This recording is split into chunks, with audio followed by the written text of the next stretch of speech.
to the Aaron Werner podcast, the quarterly book club, where I've got Kyle Klute and hopefully soon Brianna. I know she was stuck in clinic. And I love the fact that what we do is real. Right, Kyle? Because it's just, we plan on these. We've got a set time. We schedule around it, and then life happens. And I think that's a good lead into the book we're going to discuss. That's right. Absolutely. Yeah. So I was telling Kyle ahead of time that I usually listen to the audiobooks. I think we've talked about this before. And I buy the paperback book or the hardcover so I can listen and read. And I've got a whole bookshelf full of books. And I said, well, I'm going to just try to listen to this one and see how it works. And of all the books to listen to and not have in hand, this is probably the wrong one because there were so many good one-liners and direct quotes that I wanted to write down. So I jotted notes down as I went, but it's not the same as having there to reference. So Kyle, I'm going to lean heavily on you for the exact one-liners. Sounds good. Yeah, we are reviewing. We read, the three of us, Same as Ever by Morgan Housel. Many of you, if you like to read about like finance and money, he also wrote a book, a New York Times bestseller, I think a couple years ago, The Psychology of Money, which was super popular and also equally awesome. But Aaron, hey Brianna, how's it going? Aaron, I've got what we need here. I've got my note cards, and just to prove your point in terms of one-liners, I usually can fit all my notes into like one or two, but I have several note cards here that I'm showing you of all the quotes that I wrote down, all the one-liners here that I gotta store away for later reference. This was a good one. I listened to this one, read it, listened to it twice. I'm on my halfway through my third time through, and it was eye-opening and a lot of self-reflection. I'm not sure that I fully enjoyed, but I'm glad I was by myself on the runs for some of those. So, yeah, awesome. It wasn't your. It's an interesting choice, I think, and that's why I was a little hesitant when I recommended it. It's that it's not your typical like, hey, we're business owners and we're looking for some sort of productivity / business strategy / whatever it is, right? HR. This was more, the subtitle is a guide to what never changes, and I think he. And so it's I don't even know how to classify this book, but I think he said in page 4, like just to tee it up, like the point of the book, he says, page 4, that's what this book is about. In 1,000 parallel universes, what would be true in every single one? So in a world that's changing constantly around us, like what are the things that don't change? That's why the book is called Same as Ever. So I'm interested to have this conversation. I'm interested to hear what you both have to say and what kind of jumped out at you, both personally and in your practice, because I do think there's a lot of little nuggets here that help in both spheres. Yeah. Well, I will say the first thing that struck me was I heard my dad's voice through the entire book telling me, right, like, yep, that's what we did when we were kids. Yep, that's how it was when we were kids. Like, yeah, you guys aren't coming up with anything new. It's all just the same. and then as a parent now, especially with fashion, I wish I would have saved all my clothes from high school because it's exactly what my kids are wearing. And it's so true. Much to their dismay. Shoot, even their music is listening to stuff that I grew up on. That's a whole different discussion about how bad music is now. But I kept hearing his voice saying, yeah, it's it's all the same. It just kind of circles back. Yeah, I love how he kind of started the book off about the 1950s and how really comparison is the robber of all happiness. And you're never really even comparing side by side. And I think as obviously we're online more than ever, it's easy to compare yourself and look at that the grass is greener and you really don't know. And we're not asking the right questions. But the 1950s was interesting on how you had the cookie cutter home, the father was typically working, you had 3 kids, and they were happy, like really, really genuinely happy because they didn't have anybody else to compare themselves to. Mm-hmm. And that's kind of how he kicked off the book. So that's probably Aaron, like back, my dad was born in 55, right? So he grew up in that genre. of that time period. But I love the history part of it. I wasn't expecting it to go into so much history, and that's what really intrigued me about the book.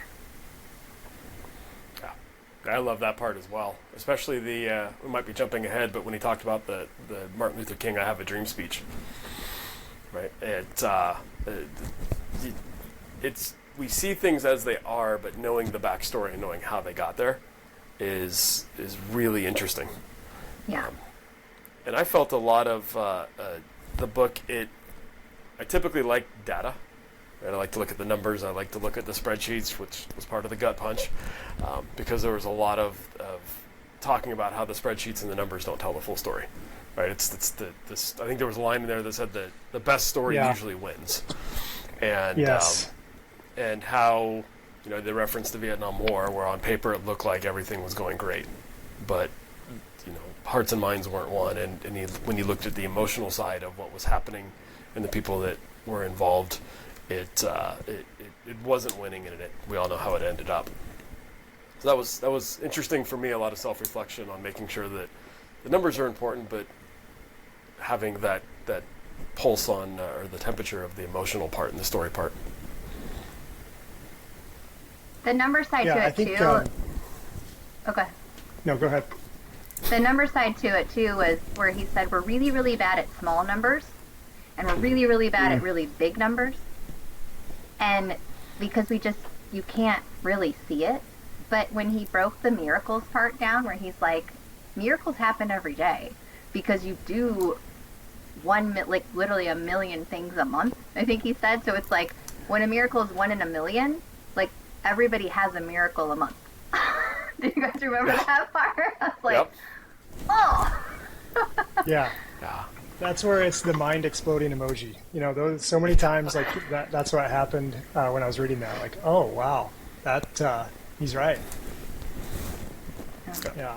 The other quote that came to mind too, pertaining to that, Aaron, was I've got it written down here. It's the one from Bezos, Jeff Bezos. He quotes him saying, and I think this is in the chapter where he's talking about how sometimes the anecdotal evidence, sometimes I think that's kind of pertains to the story.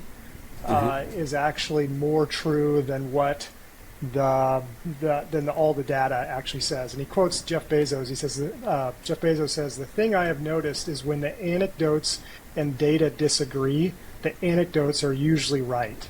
There's usually something wrong with the way you are measuring it." So again, I think we see this kind of the same thing too, like when you're seeing, when you're looking at your practice information, when you start to see these little signals, I guess, whether it's certain patient complaints or it's something in your process that's popping up that, you can't really see when you're looking at your monthly KPIs or whatever, even though your numbers look great, but these signals keep arising, these anecdotes, that's where you have to be mindful of approaching those things and being okay, like accepting that something could be wrong, and addressing those anecdotes. So I thought that was an excellent way of saying that. Absolutely. In fact, that earlier this year it made me think of, and bringing it back to the practice, beginning of summer-ish, I started getting those tingles in the back of your neck saying something's not right.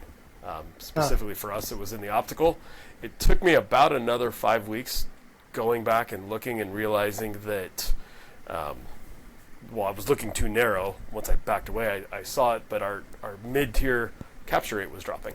So we were doing a really good job in the office selling Premier product or selling the Save the Sale when a patient wanted to leave, but we were missing that mid-tier, and it was a very slow trickle down in our capture rate, which is never a straight line, so I wasn't picking up the nuances. But it was interesting reading this and pondering that, knowing that my spidey senses told me something was off before the data really showed me something was off. And had I picked up on that or listened to it sooner, because I looked at the data and said, well, everything looks fine. We're just going through an ebb and a flow, when really we were ebbing our way downwards as opposed to ebbing our way upwards like we want to go. There was that quote too where it talks, I love how we bring this back to our profession, right? Because we really truly want everybody to be successful because we're all in this together. It said, bet on yourself. If you gamble on something and it doesn't work, are you going to have to shut down? No. Like, I brought that kind of back to practice. So we have to, he talked a lot about doctors too. So in medical school, right, there's certainty around treating a patient. You have to have some level of certainty. On the business side is where all the uncertainty comes. But that's, again, where you do bet on yourself. You're not going to have to shut down. You're going to just have to pivot. And the other quote that he said after that was, people who are at the top are determined, optimistic, don't take no for an answer, are relentlessly confident in their own abilities. That's what we're not really taught, or that we confide in others enough, which is great about what we're doing here. Because we really are a sure thing. Yeah. Yes. Yeah. For sure. And not only are we a sure thing, but I think where we err, or at least I struggle with, and I think this is an optometric trait, is we want to be a sure thing right now all the time, not I want to be a sure thing at the end, right? And telling ourselves, hey, like, I'm not sure the answer right now, but I'm confident in myself enough to know we're going to figure this out and we're going to make it right. And I think that's where I struggled still do, but certainly out of school, a whole lot, being able to tell a patient, hey, I'm not sure, but we're going to figure it out, because I didn't want to say that I'm not sure part. I wanted to always be sure. I wanted to always know right away. When I took over business and bought it off of Dad, I never wanted to make a mistake. I always wanted to have the right answer at the right time, as opposed to saying, hey, I'm confident enough in me and my team that, we may have a couple of missteps, but we're going to figure it out and we're going to end up being all right.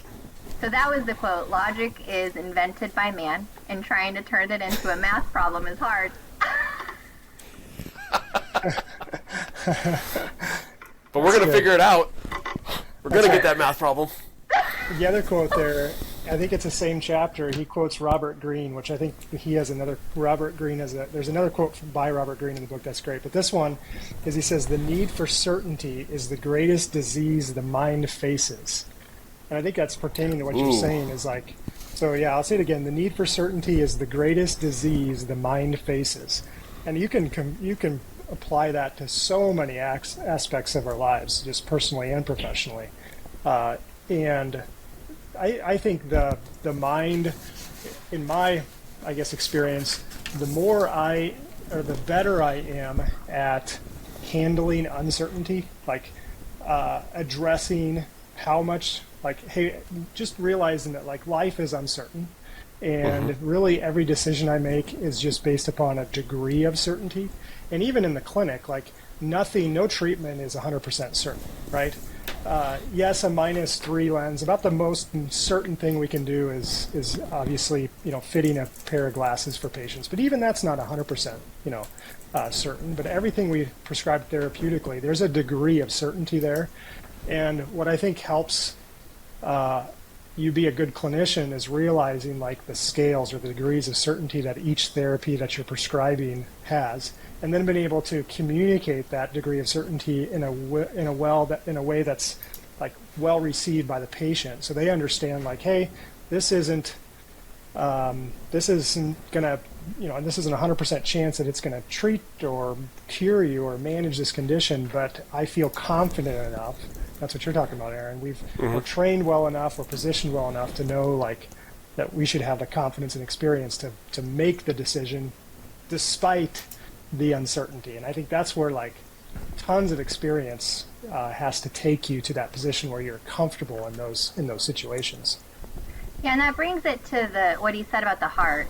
I think, too, like, a lot of our times we're in our head, but it's also that feeling, like you were talking about your spidey senses. He said, too, the heart is what you're capable of within the context of what your brain will endure in risk and reward, and it will not let you die. So that was like the marathon runner when he was talking about that, right? Yeah. In your brain, your brain will quit way before your body will quit. Oh, yeah. So the endurance part of this for what we're doing, right, is he talked a lot about longevity and like the 10-year cycles and the ebb and flows of the economy and everything else. That's where it brought back to same as ever. Was, again, I see patience. I don't have patience. I'm writing that down. But we have to have more patience to let things ride and not like go on these roller coasters. I think that was like the main takeaway from the book is it's just an even like one step in front of the other, knowing you're on the path with passion. Yeah, doesn't he say like essentially the world falls apart on average every 10 years? Or essentially the economy, or you know, like pretty much, you know, on average, every 10 years, it's all going to fall apart, and you just have to be ready for that, prepared, and understand that it's going to happen, and you'll make it. Oh, good. So we're like in a good cycle right now. We have till 2030 because 2000 fell apart. That's when I graduated high school. 2010 was when I graduated optometry school. 2020 was when I bought a practice. Some milestones, tough and years. I still like to talk about it. I do. With a cocktail next to me. As you should be. That's called an expert right there, right? Yeah, you've realized certain things along the way. You know, it's funny. I just thought of this now, and it was a quote that I had written down, but I didn't apply it how I'm thinking now. But I think he said, people don't want accuracy; they want certainty. Yep. And I looked at it as projective and patience, right? They don't want that perfect number. They just want to know that I'm taking care of things in their, you know, they're in my hands and in good hands with me and my team. But I didn't self-reflect that we want that too, right? We want certainty, and sometimes I think I chase that certainty in the accuracy, or I try to be too precise or too predictive of what's going to happen. And instead of looking for the, you know, hey, I know what to expect. I know what to expect the unexpected. Right? I'm trying to control it with that math problem that you referenced earlier that doesn't exist. I'm trying to solve for something that I can't control. Yeah. I've got a good quote here, page 35.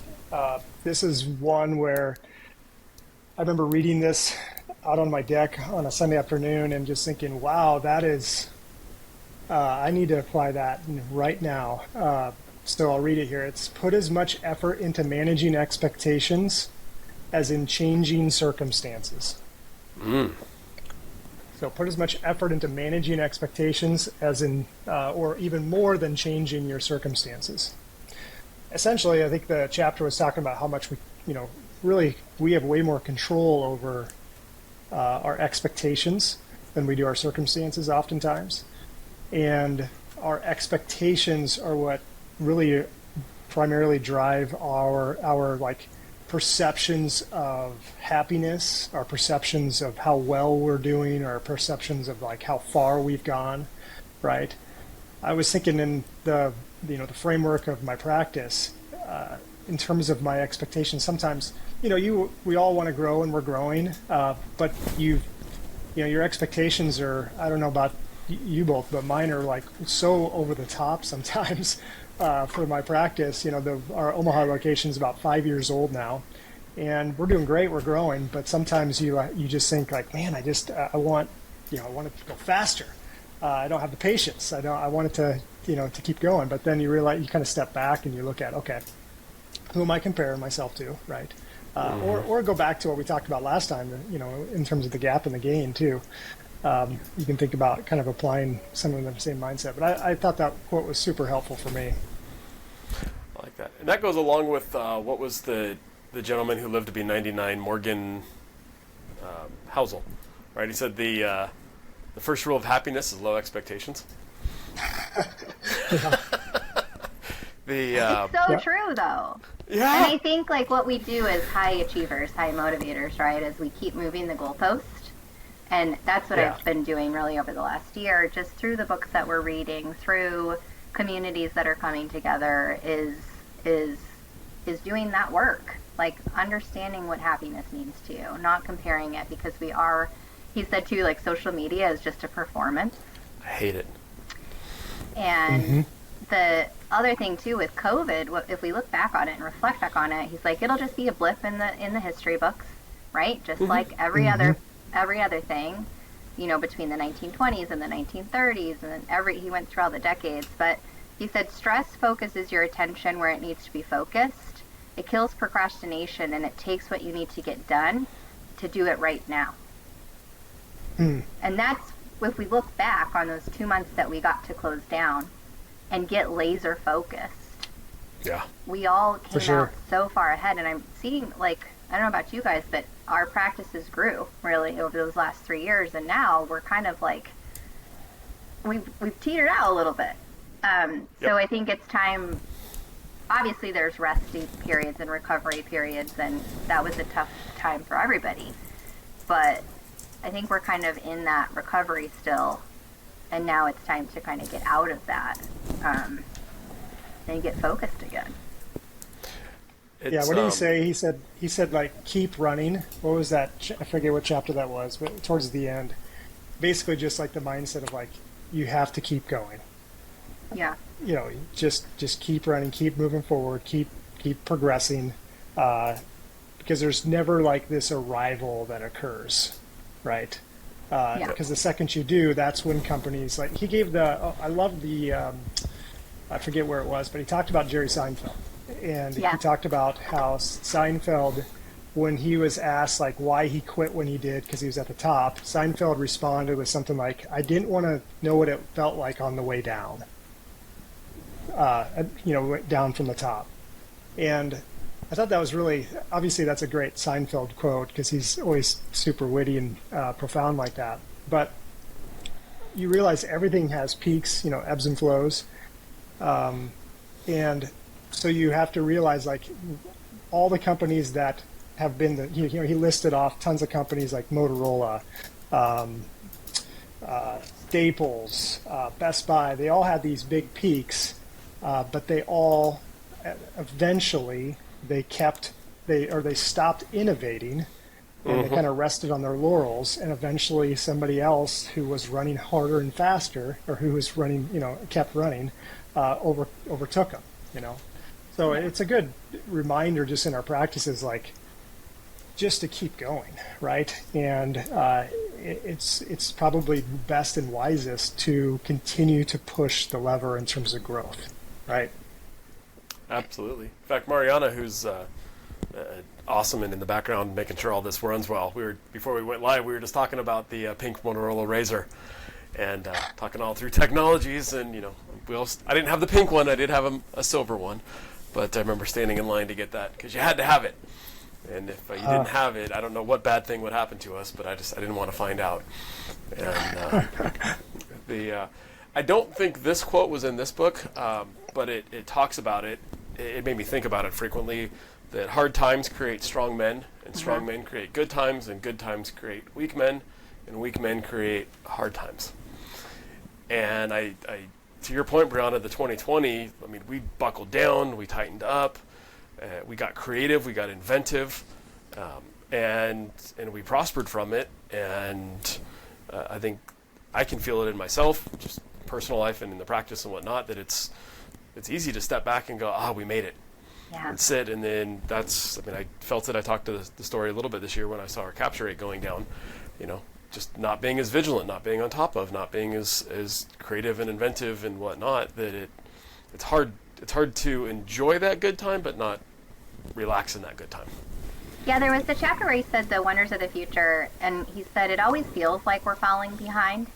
So I think that's it's just human nature, especially now more than ever because it's in your face. But when he said that there's a path to how we respond to new tech that's world changing. So if we're talking just about the Razr, right? So it goes from, and we can all put ourselves in these buckets with new technology and new advancements in medicine. I've never heard of it. I heard of it, but I don't understand it. I understand it, but I don't see how it's useful. I see how it could be useful. I see how it could be fun for rich people, but not for me. I use it, but it's just a toy. It is becoming more useful. I use it all the time, to I couldn't imagine life without this.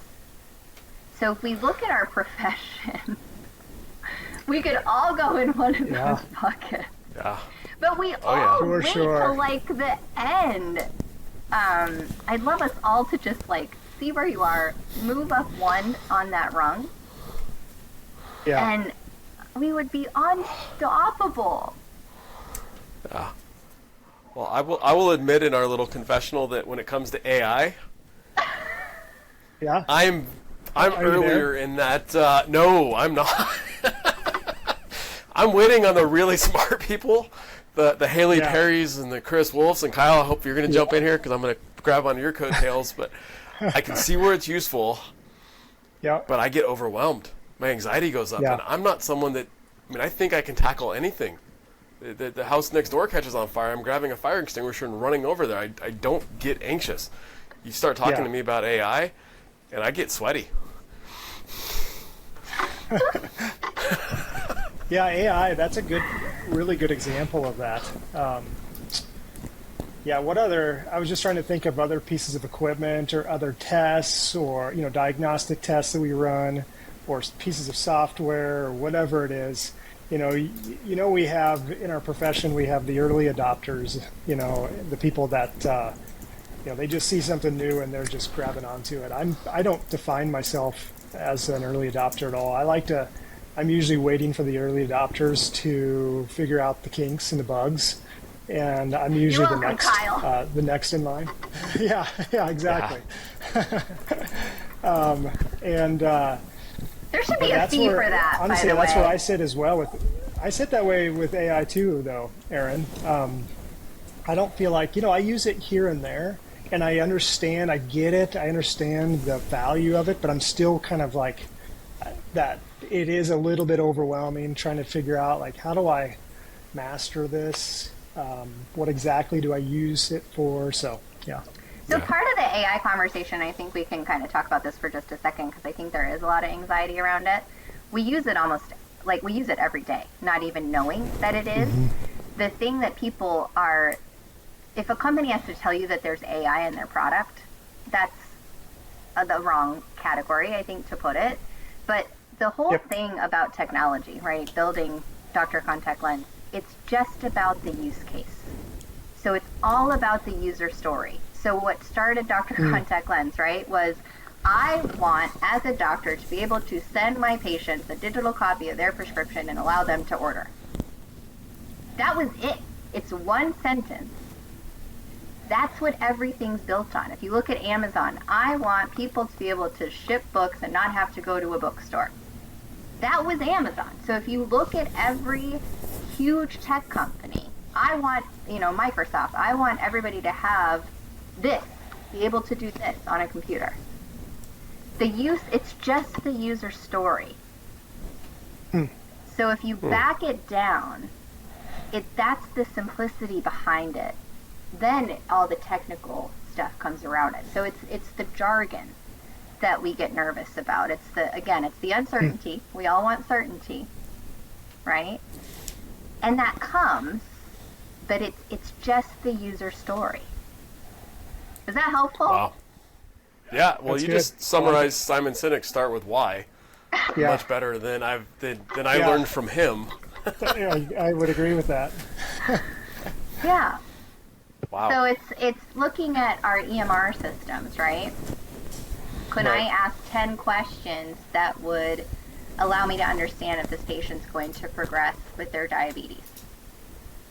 I can ask the same 10 questions. So that's where we have to, this would be fun to do more groups around and starting to think this way because we're all part of this build. 75% of generative AI companies are coming into healthcare. So if that does not tell you healthcare is broken, I don't know what will. Yeah. So it's not that it's going to replace us. It's going to make things more efficient, more effective, and easier. But we still, I loved how he said in the book with doctors, we go to school to learn it, but our qualities that we're not taught is how to explain it to the patient. So the most successful doctors are the ones that sit back, that can take all of this and connect. AI can't do that. No. right? So it's gathering data that we don't have to be data collectors anymore, and can get back to a human component. So it would allow us to be the artist that we want to be, not the right. Yeah. The science and the art as opposed to the Yeah. That would be very cool, and is going to be very cool. And I think that the other thing I'm hearing from you, and I'm thinking, and I pulled from reading, and I started another book as well called The Anxious Generation, which Great if you have read. children, you must Good book. read that book. Yes. It's a must read. And then I stole the idea of short quotes from John Acuff, but bruises, not scars. And I think that we were taught you can't make a mistake because you could hurt somebody. You don't want to hurt somebody, and so we become very risk adverse. And but our nature is that certainty, not accuracy, we just talked about, and being able to say it's okay to try. Right? It's okay to get a bruise because bruises heal. We don't want scars, but bruises are something we should almost look forward to because we learn from that, and either it becomes a positive, successful outcome or it becomes a positive learning experience. And either way, you heal, but you're better off on the back end. I do actually recommend that book to all my patients now in my myopia control clinic, The Anxious Oh, yeah, Generation. it's That's a good idea. Really good book. So, yeah, could be our next read. Yeah, it reminds me to pull another quote from the book, or let's see here. He has a bunch of questions at the end too, but I'll start with the question. He says, ask yourself this question: what hassle am I trying to eliminate that's actually an unavoidable cost of success? I thought that was a great question. I feel like I need to ask that to myself every single day, because I feel like really most of my energy is, okay, what hassle am I trying to eliminate today? How am I, what do I need to do in order to make, the day a little bit more comfortable and cleaner and less chaotic and those things. So, what is unavoidable, really? And he quoted a friend, and I think you probably all got a chuckle out of this quote, but he says, running a company is like eating glass while being punched in the face. Yes, that one got me. Sounds about right. So running a practice is like eating glass while being punched in the face. But it's worth it. Obviously, it has to be worth it. See, on that too, he Otherwise you said, wouldn't I be think doing it comes back to purpose, right? And I think all of us on this call have found it, and we help others find theirs too, because I think it goes, you're going to go ebb and flows, but he goes, everybody's a walking anxiety disorder harnessed for productivity. And he said the most talented people are tortured. The fear, the pain, the struggle are motivators that positively feelings can never match. Be careful what you wish for. Only a carefree life sounds wonderful until the motivation and progress it prevents. And that's when he went into like Sears and all the things that went down. So the most potent fuel of problem solving is the seed of opportunity. And it's at the root of what we enjoy today that continues to go. The Myopia Collective. CooperVision and the AOA have partnered in a groundbreaking initiative to change the way optometrists in the U.S. treat children with myopia. The purpose of the Myopia Collective is to rally the profession of optometry and its allies to interrupt the status quo and elevate the new standard of care for children with myopia. Every individual is encouraged to become a member of the collective. By joining, you commit to taking action to help slow the progression of myopia in children.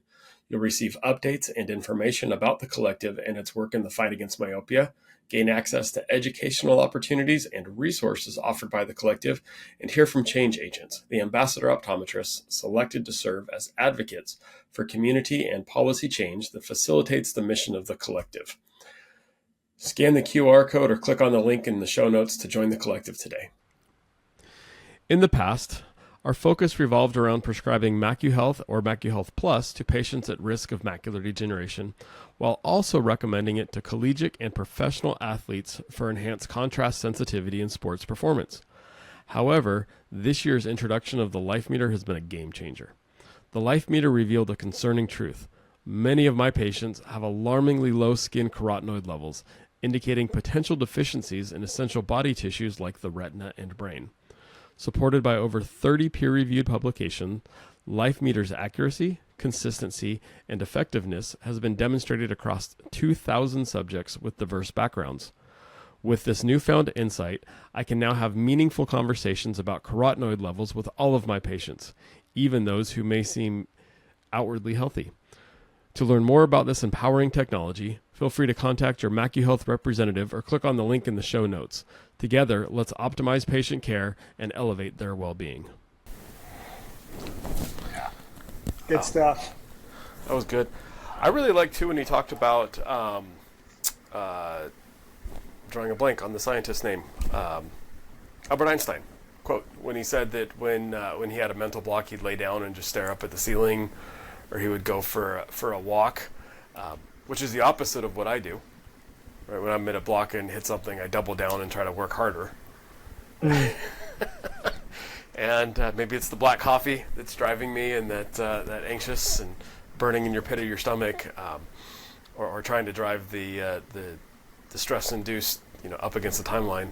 But it never dawned on me to stop and pull yourself away from that situation to see what comes with you. Yeah. He did say this. I can say it because I'm a girl. But he said it's like hustle porn. Always looking busy. How much time do you have to kill? Yeah. So we do have that. It's just that always constant go, go, go, go. It's interesting you bring that up. I'm working hard to eliminate the word busy from the office. Yeah. Because I'll call them and say, how's it going? And they're like, it's busy. Busy means nothing. I like that. It means absolutely nothing. Are you being productive? And what I finally told them, and I said, look, I'm still searching for the perfect patient, which is they come in once a year and spend $1 million. I'll run a whole office off that, right? The next best patient is the two people that come in once a year and spend $500,000 each. So like being busy, that's almost a negative, right? I don't want to be busy. I want to be efficient. If you can get 10 hours worth of work done in 2 hours, you're a more efficient employee, you're a more productive employee. So let's find something different other than busy. I want you to get everything done. And I'm speaking out of both sides of my mouth because I'm a hypocrite on this because I don't stop working. But right, I want you to get everything done in 3 hours. Then you've got 5 hours left of your workday just to enjoy. So, if anybody figures out how to get rid of that word, that brings me to our profession on like what are we looking at? So like the thing that comes up in my world a lot is like the rebates and savings, right? So we're so worried about rebates and savings over what's actually in the practice. So the more precise, he said, the more precise you are, the less time you have to focus on the big picture. So the more precise you are, the less time you have to focus on the big picture. That's where we do. We look at all the pennies, not all the dollars. So I think that brings back to that busy statement is efficiencies and actually, yes, getting into the weeds, but also having that vision with the words that we use. Yeah. That quote's interesting. I was going to say we had... go ahead. My kid ordered something on Amazon. It didn't work, so we asked for the refund, and they said, well, you just keep it. And she looked at me and said, why on earth would they allow me to keep it as opposed to sending it back? Because she's seeing the monetary dollar. And I sat down with her and said, well, it costs them more money to pay for the shipping back, to restock it, to deal with it. It's just easier to say, let it go. Right? They've got that much margin to build it into the waste. And it blew her mind, and I'm laughing now because it was easy for me to explain it, but at the office it's hard for me to do it there. Because I want to look at the details, I want to look at the pennies, I want to look at and make sure that everything's been done properly. Yeah. And he said too, you don't pay the price with cash. Most things worth pursuing charge their fee with stress. This was, what chapter was this? This was... Guilty. It's supposed to be hard, but not minding... The chapter is, it's supposed to be hard, but not minding that it hurts. So he said, most things worth pursuing charge their fee with stress, quirky people, uncertainty, other incentives, Nonsense, long hours, constant doubt that is overhead cost of getting ahead. And this is the price of getting ahead. So it's most likely is worth paying, and it's a price that must be paid. And there are few coupons, and sales are rare. So it said it's all about taking the bullshit. I feel seen when that quote. Yep. Yeah. It's like, but it's the healthy, another part of the book he talks about, I'm just thinking of this, we're talking about this, the hassle part of it. There is, on one side of the spectrum, right? And then the other side of the spectrum, there's when he talked about how tiny changes, it's kind of like an Atomic Habits, James Clear type mindset thing, where tiny habits or tiny changes can compound over many years to create, whether it's big, good things or big bad things, right? And so I kind of see that on the opposite ends of the spectrum, and it's almost like there's the wise way, or the way of wisdom that he's trying to thread the needle in, is the tension, like managing basically both sides together at the same time, right? Yeah. So it's almost like there's just like a place where you have to find there's healthy tension, and you gotta almost have both. And the example that I think about in my practice all the time is the healthy tension that just really bothers me some days, but the tension between running the practice, working on it and growing it, and being in the practice seeing patients, right?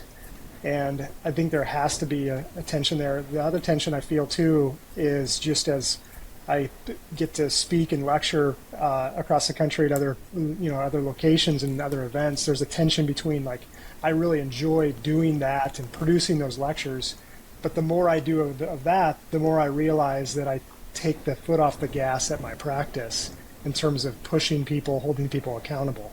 Mm-hmm. So but I know I need all of it in terms of, because they all support each other, right? The patient care supports my ability to teach other colleagues. The patient part of it also allows me to understand what's really going on in my patient's life and in my practice's life, because I get to live in the processes, and then I get to see what needs to improve or change. But then I also need the time of being the generalist and seeing everything from above. So that would be the hassle that I continue to try to eliminate, is that tension, I would say, if I were really specific about it. But that's kind of the thing that I thought about when I asked that question of what hassle am I trying to eliminate. I think it's the hassle of that tension between it all, but I know that it's that's, if I got rid of that tension, then I probably wouldn't have any of it. So it's just interesting to kind of reflect on that. Well, I don't know if either Kyle, of you feel the same tension. For sure, that same tension is there, and I think that's what makes this group specifically special, is we all are still practicing. We all have our side gig that's kind of becoming our main gig, and then we still love this industry to its core with the passion behind it for patients and our colleagues. I think, too, it brings us to it, why this all started was buy back your time. So people constantly will ask me, well, how do you do it all? The answer is I don't do it all. I have a great team, and I have functions behind that. And yeah, shit slips through the cracks. That's okay, right? But I think it's putting those little checks and balances in place. I can't remember if it was in one of the books we wrote or what we read, but Oprah works 2 hours a day. And then spends, Warren Buffett, same thing. He's reading, he does those schedule blocks. So I've gotten really good, Kyle, at the practice of really condensing patient care so I can do all those other things, because we can't mentally switch. We are really bad at it. So that's, I think, where some of us can learn where, okay, instead of spreading it out over 5 days or 6 days, can you condense that to 3.5? But that day and a half is for you to work on their practice. All in. Yep. The hardest part for me on the two hardest parts, and I agree it's made a big difference starting from that book and engaging more with you guys and continuing to read. One was being okay with somebody else taking care of my baby, whatever that baby is, right? And but once they take care of it, it's amazing. Right? It's kind of like it's a new parent the first time that you leave your kid at home with the babysitter and you go out and you have date night. It's scary until you get out and then you say we should do this more often, right? Because it works great, and then you come home and baby's happier than when you left, because babysitter's always more fun than mom and dad. But the first one was having somebody take care of the baby, but two is getting over the fear of what I lost when I stepped out of one world to go to the other, and learning to say that's okay. I can't do everything, and I have to say no to opportunities to say yes to others. So that fear in that saying no was really challenging. Well, I think you're getting to the heart of what that quote, the need for certainty is the greatest disease the mind faces, right? Like, if we're really honest with ourselves, what does it take to jump into delegation? Delegation is uncertain territory, because you don't know if somebody else, you've done everything yourself before, right? Because there's a ton of certainty there that's really, really comfortable, right? It's really comfortable because I know exactly how to do this, and I've done this a million times, so I'm just going to do this by myself, right? That's the realm of certainty, versus delegating to somebody else. That's that's probably the stress or the anxiety that controls us there. It's based upon that feeling of uncertainty. Yeah, we have to coach ourselves at a job. Yes. Moving from having a job to owning a career is tough. Right? It's to owning a business. Yeah. I did find that quote, and I put like a smile emoji next to it, where it's like eating glass and being punched in the nose. So true. He did say, though, in what was this chapter? The chapter was called "Keep Running." He said, "No one is extinction proof. No one can ever rest." And I put in parentheses, "I'm tired." And he said, "Get over it." And evolution is ruthless and unforgiving. It doesn't teach by showing you what works, but by destroying what doesn't. So again, that same as ever, right, concept is, we already know the future because we've lived the past, but we never look to the past. So back to storytelling, he said about comedians, he's like, you can have the most brilliant mind, brilliant professor, have 6 people show up for his lecture. A comedian can take the same thing, make a show out of it, make it super fun and memorable, and away you go. I mean, that's what we do with patient care every day. That's what we do with our staff every day. And that's, again, what we do here. Yeah, I like that. I love the extinction one. I will say that part of what scared me and that I got over was, at the office, I'm important, all my team's important, and if we lose somebody, they're a key player, and oh my goodness, the sky's going to fall. And to the point where we said everybody's expendable, right? And while I'm still in patient care, I'm not nearly as much. And should all my other stuff fall apart, if should Vision Source one day say, "Hey, Aaron, we're not interested, thank you, and goodbye," and whatnot. Quite frankly, I don't have a full-time schedule to go back to, because I've backfilled those roles in the office. But I've extinguished myself, right? Which is freeing. It's scary at first because my kid grew up, right? Doesn't need me anymore. It's still advice. College kids still come home and you got to do laundry somewhere and you raid my pantry.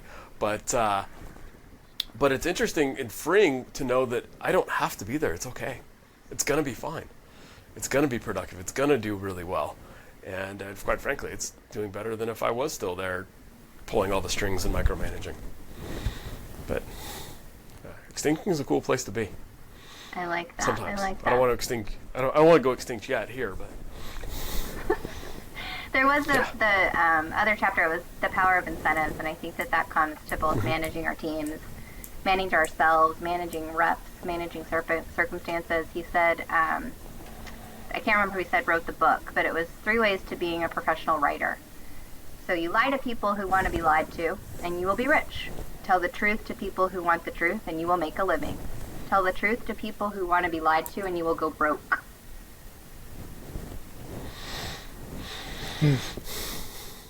Kind of summarizes our media right now, huh? Yeah. For our professional bit.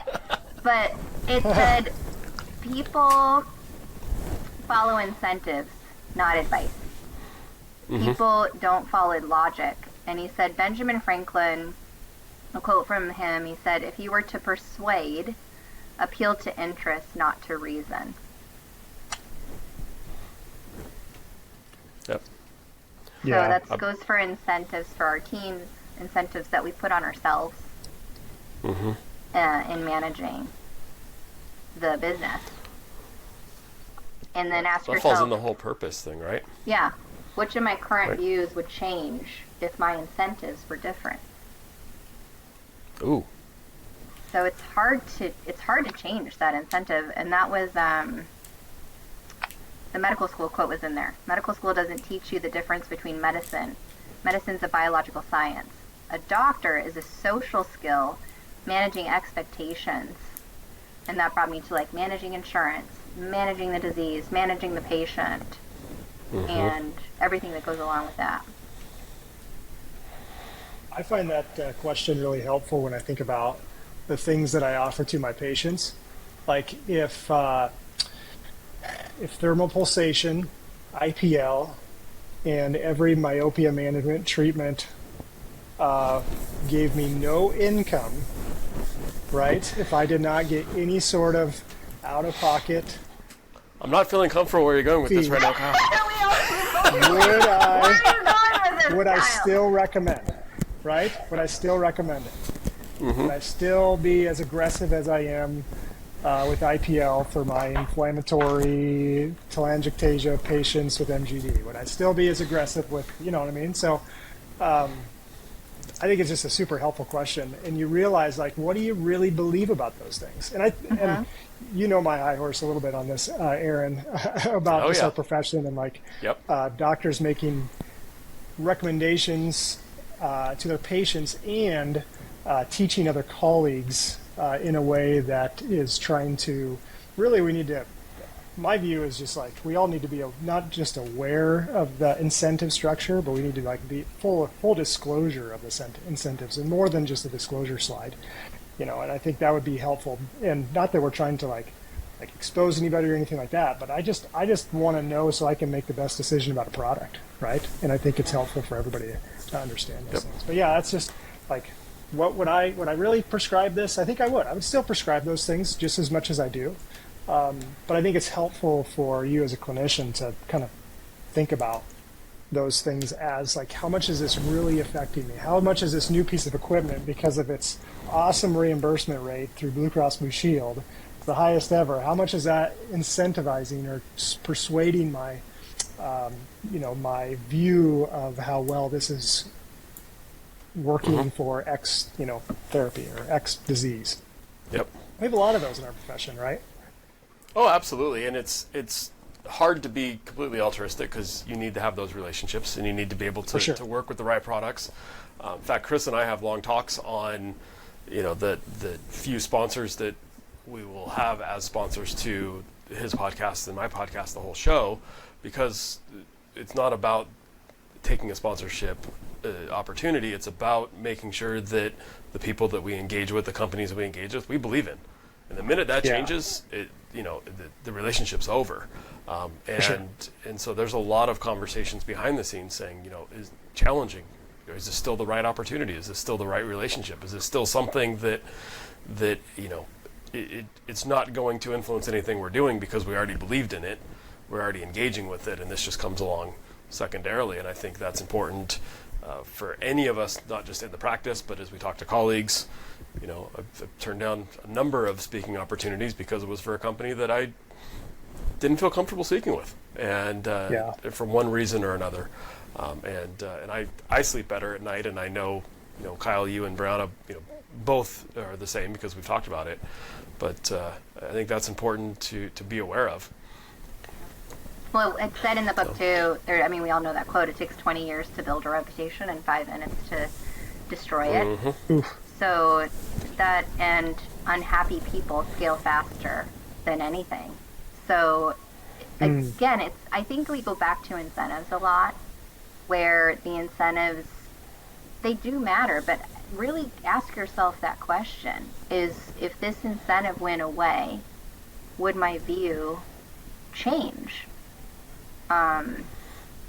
I think you might surprise yourself and scare yourself on a lot of things that you do. And I love how you practice, Kyle, because that's the same way that I practice. Is would I do this on my mom? Would I recommend this to my grandma? And is this the right way? So. Yep. Well, you can even apply that. You can apply that to our political moment as well. Not we won't get into like the specifics of politics. Yeah. Probably not a great time at minute 53 for that, but but you just look at incentives in terms of like your own beliefs too, right? Incentives don't have to be monetarily. They can be just your own beliefs about the world and your own personal worldview on things.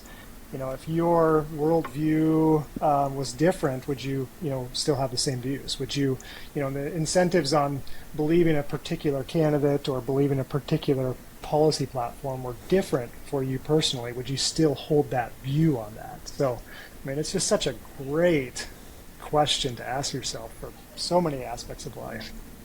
And he said that too. Oh, he said the more people are exposed to different viewpoints, the more angry people get.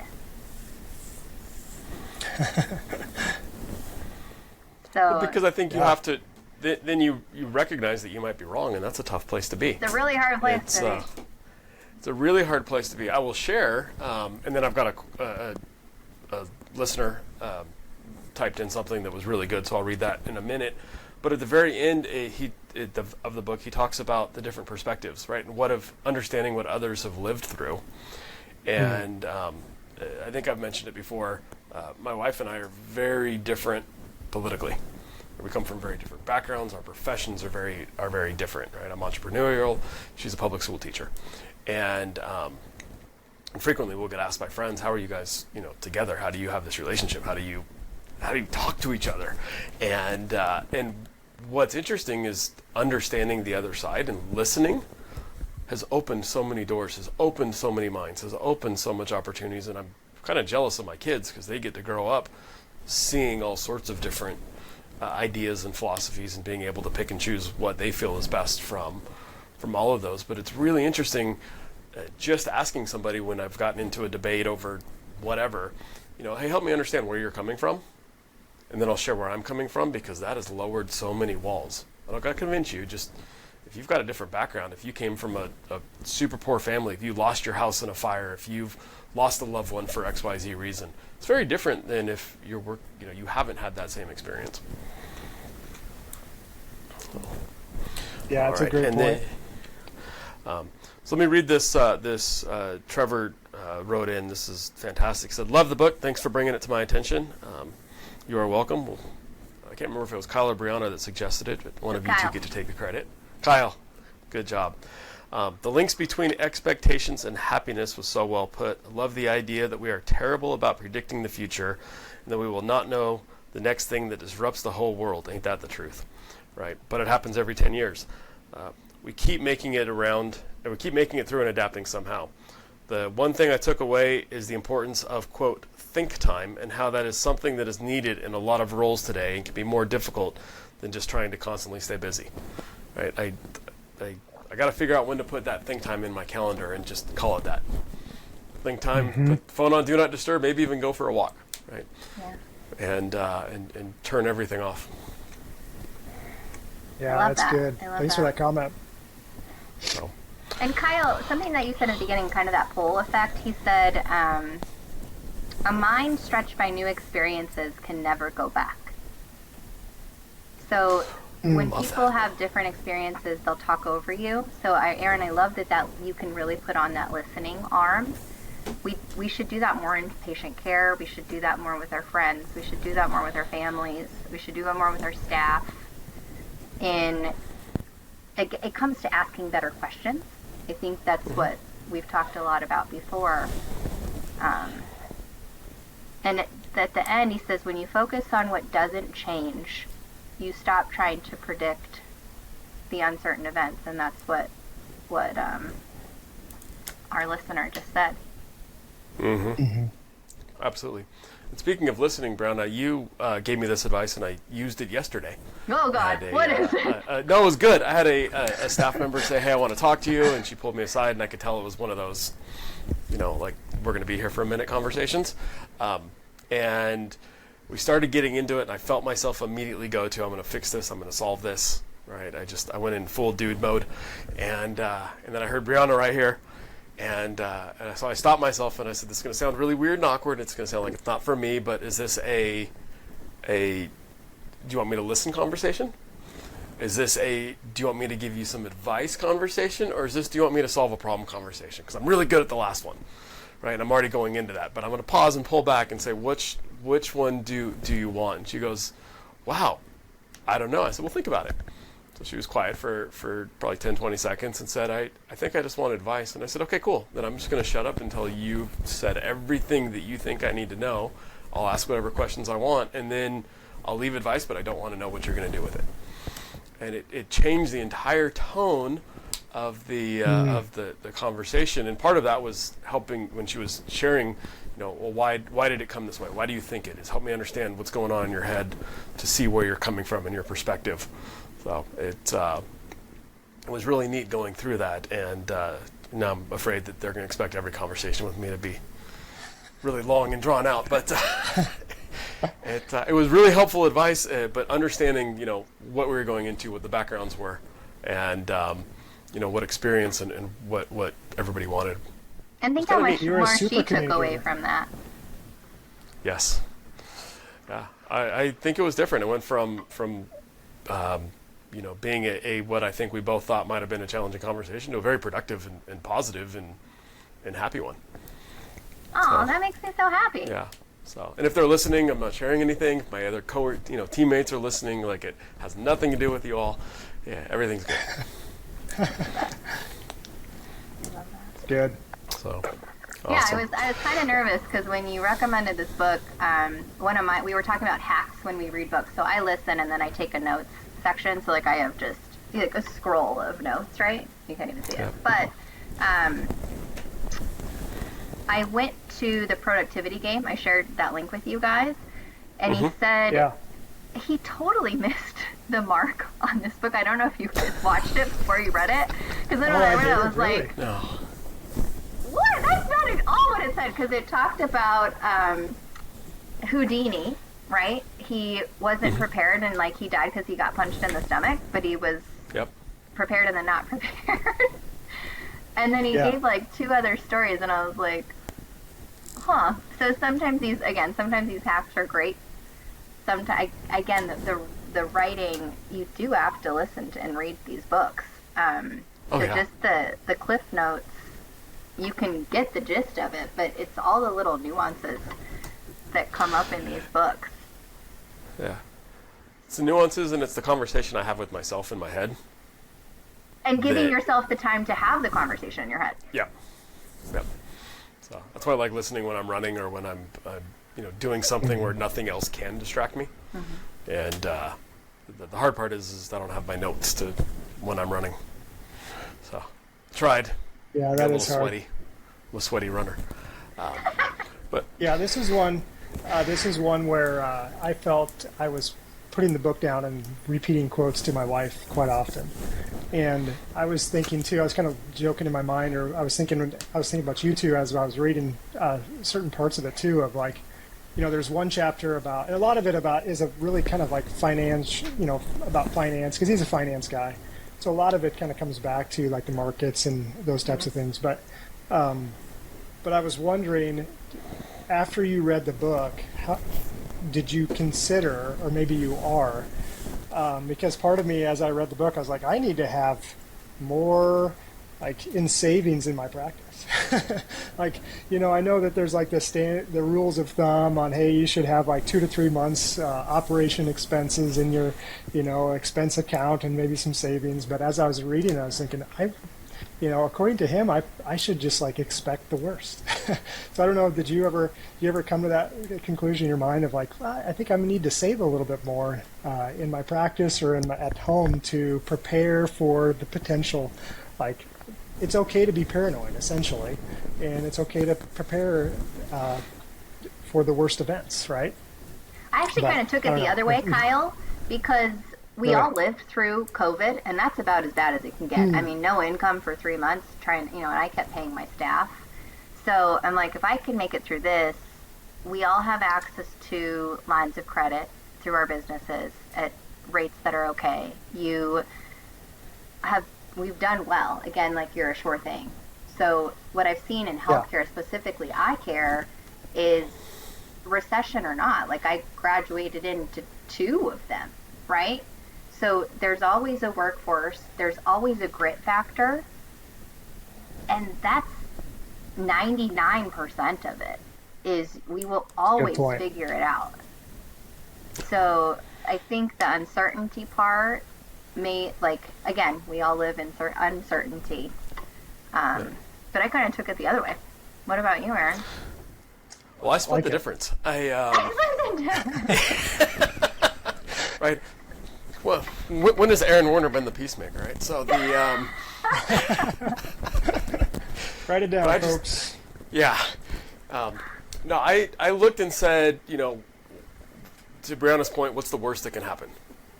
Right? What's the absolute worst that can happen? Right? The business goes bankrupt, something bad happens. Like, we're still alive. I still have my family. I still have my relationships, and I've gone through bad. I've gone through horrible, and so it could always be worse. In fact, I had a conversation with my wife about this. We're coming up on. I have a brother that is a year and a half younger than me, but we lost him 21 years ago. And you go through something like that. There's not a whole lot that hits that same level of bad. I mean, they're crappy, but there's not a whole lot that hits that same level of bad. And so putting things in perspective, what's the worst that can happen?